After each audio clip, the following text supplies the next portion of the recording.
Mitch tweeted this out. Now, Mitch Breitweiser initially came on board. He was on the show a lot. He was always kind of a hesitant, slightly awkward fellow, I would say. And he did really well. He and I. All right, let me read this first. I got to figure out how to story tell this to people who are new here and who don't know the story, and even to those of you who were here and now this is a new revelation. Mitch says this: our first partner pillaged funds and defrauded investors. Had to use our life savings to make it to Walmart. Distributor changed our terms 1 year in and took everything else. Haven't made $1 from them since February 2021. Shit.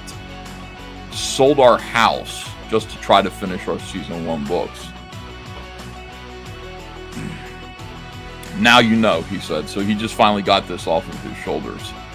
If I sound bummed because I haven't figured out how to scale our online audience, it's because I've given my entire creative and industrial spirit to this thing that got so jerked around.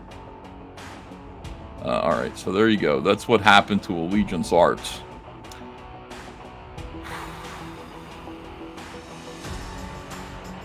Somebody's letting Thomas Royal Loop know that. That's great. Kick this guy when he's down.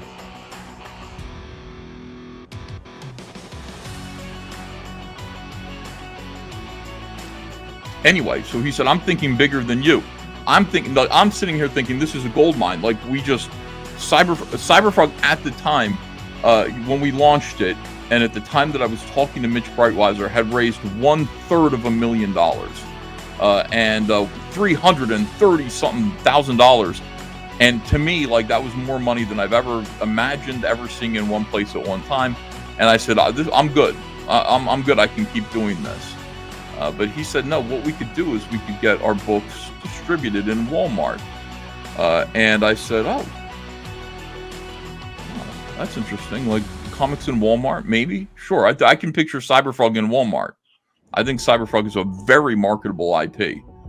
I don't know about Red Rooster, frankly. I'm sorry, but Red Rooster is not a very marketable IP. It could be a TV show, maybe, or a movie, but it ain't no kids' toy property.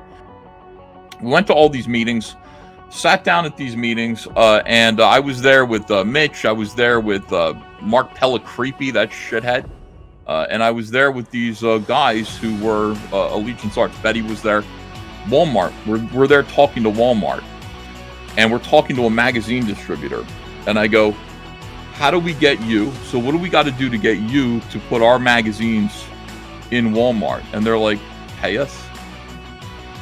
And I'm like, it's as simple as that. Yes. You will pay us to put your comic books on the magazine stands, and they will be returnable to you if they do not sell. So what do we need? What do I need you guys for exactly? So that's that. I kind of took 2 trips to Arkansas and then kind of told Andres that I just don't think there's anything here. I don't think this is for us, but we'll see. I'll hang in with them and we'll see where this goes. This guy calls me up and he just goes, you haven't signed anything? I had some papers in front of me. I chose not to sign them. Andreas said, don't sign anything until our lawyers look at them. And so I said, okay. He said, you didn't sign, like, at some point you got to sign Cyberfrog over to the company. And I said, pardon me? And he said, yeah, you see, the thing about it is the way this company works is that we're not like a comic book company. We're an IP farm.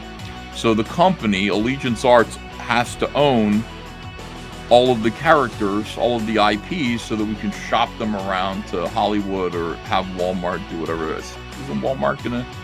The thing is, we have investors, and the investors are going to invest in us based on the value of the IPs that we have to offer. Okay, so when you read. It was something like they'll invest in us 4 times what your crowdfunding campaigns earned.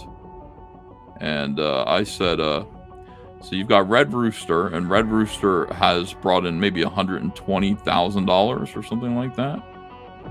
So Red Rooster is going to bring in, about $500,000 from an investor, perhaps. And and I was just like, yeah, well, okay. Cyberfrog is, but at that point, Cyberfrog was at $500,000. So Cyberfrog was worth $2 million from investors.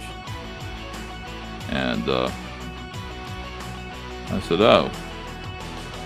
I said, that's not what I want to do. You understand? Like, I'm not somebody who's going to turn over Cyberfrog. I don't care. I don't understand what, I didn't understand that this was the situation that we were getting into here. I didn't understand that. So,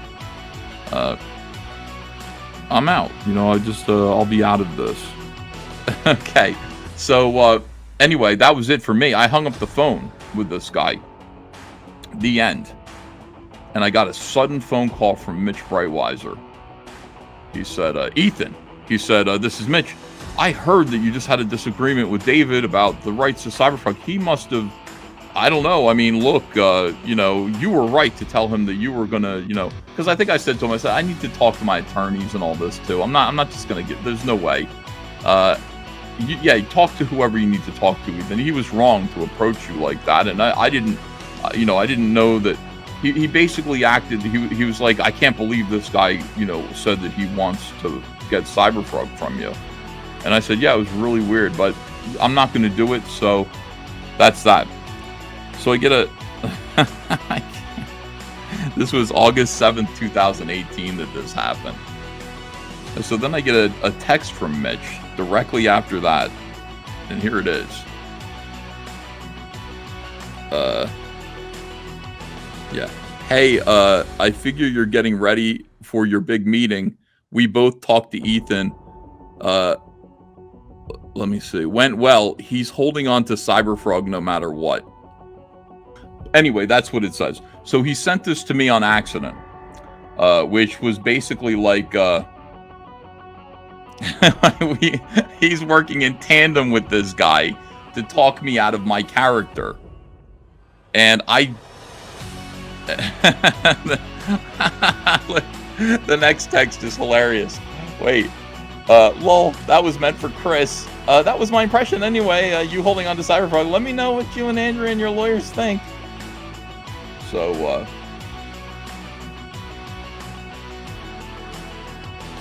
so that was it for me. I was out of the, I was out of the deal. Now, a bunch of stuff happened to Mitch and I didn't tell anybody this because I felt awful about it. I didn't want to sell Mitch out. Clearly, Mitch had tried to swindle me. In my opinion, it was as though Mitch, who was somebody who I'd been talking to, who understood that I'd been blacklisted and was now in the same boat as him, creating for my very life. It appeared to me as though Mitch had tried to swindle me at a moment when I could not afford to be swindled.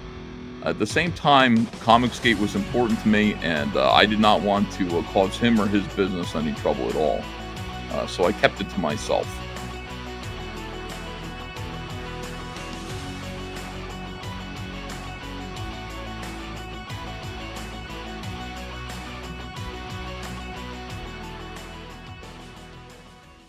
I'm going to bang my head against the keyboard for a while.